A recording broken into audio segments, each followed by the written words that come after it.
Hi everyone, Mrs. Reilly here with your next installment of First Chapter Friday. If you're watching this video on its release date, we are leaning into the summer theme and the camp theme that we've been using as well. This week's First Chapter Friday features a chapter from the book Camp Scare by Delilah S. Dawson. In Camp Scare, the main character, Parker, just wants to make some friends. She always seems to be the person who's kind of on the outskirts of things, has a hard time making friends, typically gets picked on. She just doesn't seem to fit in. And this summer, she's going to Camp Care in the hopes of making some friends. But she finds some of the same bullies that she has seen all throughout her school year. And something bad happened at this camp a long time ago that just won't stay buried. So I wanted to share with you the first chapter from Camp Scare. Finally, all of Parker Nelson's dreams were coming true. The 102 on today's math test hadn't been a surprise, but getting paired up with the Cassandra DeVecchio for the big language arts project and then invited to her house to work on it, that was a huge score. Parker didn't need any help with the project. She was the biggest poetry nerd in her class and already had ideas, but she had been trying to break into the popular clique since kindergarten. Okay, maybe that was an understatement. Parker had been trying to break into any friend group ever since people started declaring their besties and inviting each other over to slumber parties. She'd lived in the same house in the same town her entire life, gone to the same schools with the same kids, and yet it felt as if all of the friend groups had been established without her knowledge, as if there were no seats left in the musical chairs of friendship. Sure, she could get a little braggy about her grades and had been told by several adults that she had a tendency to talk too much, too fast, mostly about herself, and not really give other kids a chance to say anything. And yes, she was proud to be a teacher's pet and loved to spout weird facts whenever she could. But she thought she was, in general, a good person who would make a great friend, and she was trying harder to fit in. So far, she hadn't been able to crack the code, but she'd really been studying Cassandra and her crew and was starting to see where she'd been going wrong. After a trip to the outlet mall for new sneakers and her first attempt at eyeliner after multiple YouTube tutorials, Parker felt as ready as she'd ever be. Her mom watched anxiously from the car as Parker hitched her backpack up on her shoulder — the cool kids never wore both straps — and walked up the curved stone sidewalk to Cassandra's house. Or maybe mansion would be a better word. The house was so tall and white that it was almost blinding, and Parker wondered what it would be like to pack up everything she owned and pull up to a house like this, as Cassandra might have last year when she moved here from Tennessee and was immediately absorbed into KJ Worthington's highly selective lunch table, forming a trio along with KJ's second in command, Olivia Blanchard. Giddy, her stomach full of butterflies, Parker rang the doorbell and glanced back at her mom, motioning for her to leave. Her mom gave her a thumbs up, pointed at her cell phone, waved, and backed out of the driveway right as the big stained glass door opened to reveal the third most popular girl in seventh grade. Cassandra stood there looking a little uncertain, which was unusual for her.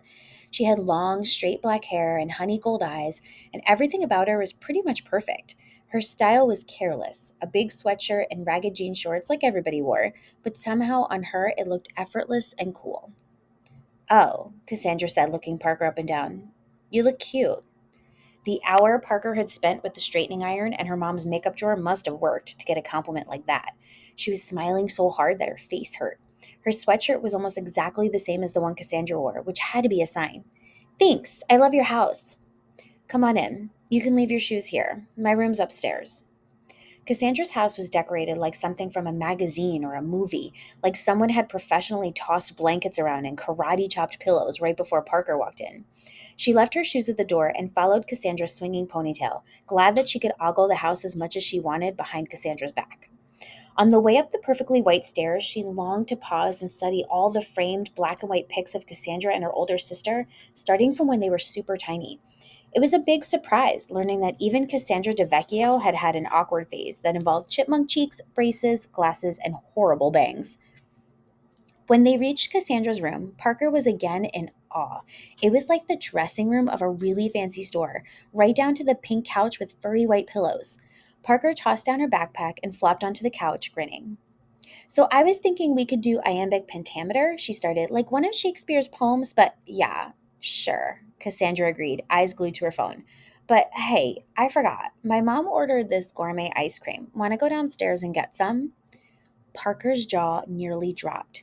gourmet ice cream at Cassandra DeVecchio's house? She wanted to pinch herself, but knew that sort of thing made girls like Cassandra just roll their eyes. Sure, she said, hopping up off the couch. Ice cream is always good. I had gelato once, and that was good too, but it came with this really tiny spoon, which was weird, and there were no chunks. So I probably like ice cream better because human beings are wired to enjoy digging up chunks. It's this anthropology thing. Oh, totally. Come on. Cassandra smiled and nodded, but she seemed almost nervous. Not like Parker's brand of loud, nervous energy, where she talked too much, too fast, and said weird things and made a fool of herself, but as if she was afraid of making someone mad. Maybe Cassandra's parents were really strict. Maybe her mom didn't want anyone to eat her gourmet ice cream. Parker hadn't heard a single sound in the huge house, but then again, the carpet was so thick it was like walking in snow. Cassandra led her back downstairs into the kitchen, where she pulled several pints of ice cream out of a huge freezer. Parker tried not to babble at her while they made sundaes in glass dishes, adding whipped cream and maraschino cherries. I didn't know you could just buy these at the store, Parker said, contemplating how many of the cherries she could reasonably dig out of the jar with her fork before it got weird. You can buy anything if you know where to get it.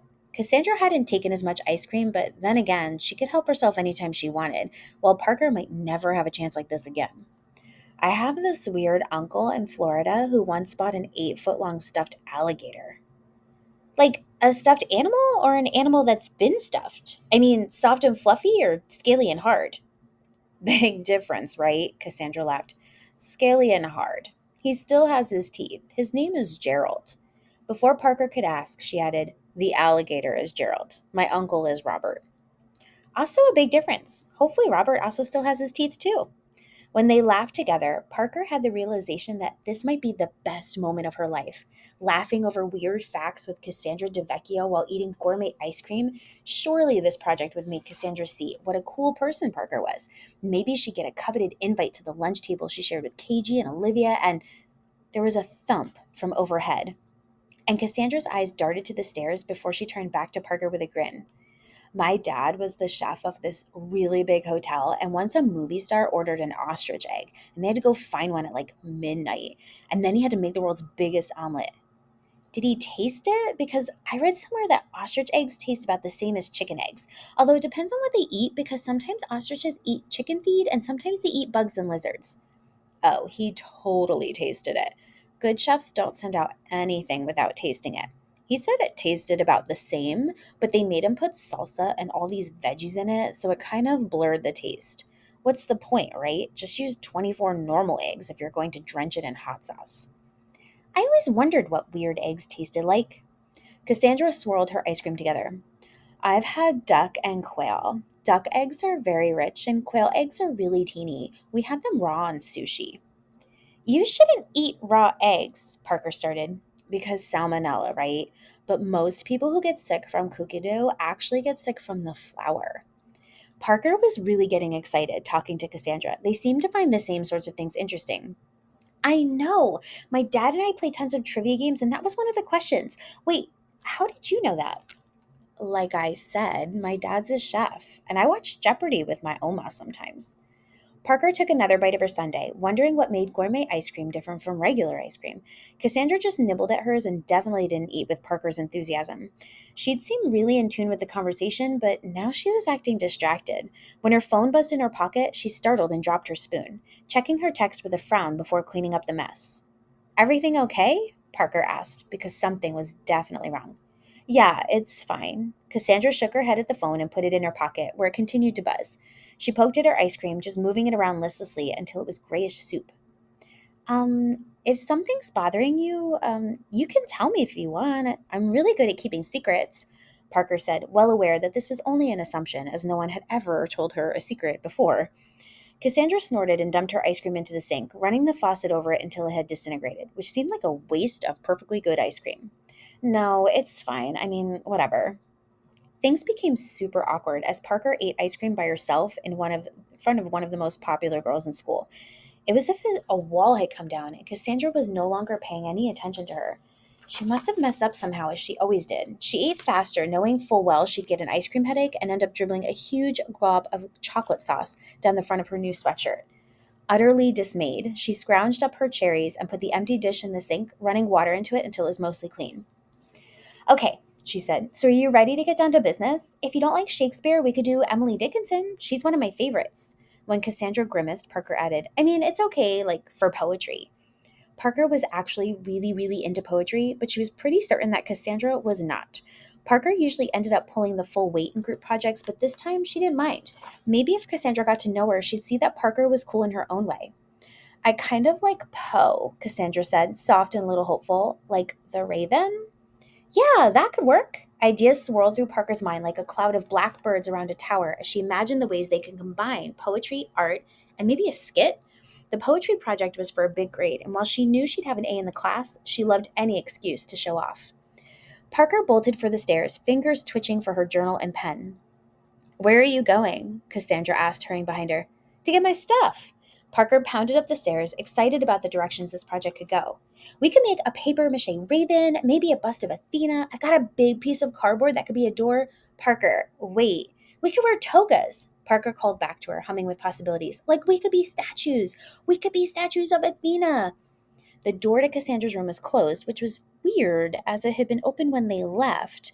But Parker assumed other people lived in the house, or maybe they had one of those cats that could open and close doors. Parker, stop. Parker did not stop. She couldn't. She threw open the door and the whole world froze. One gigantic pause button.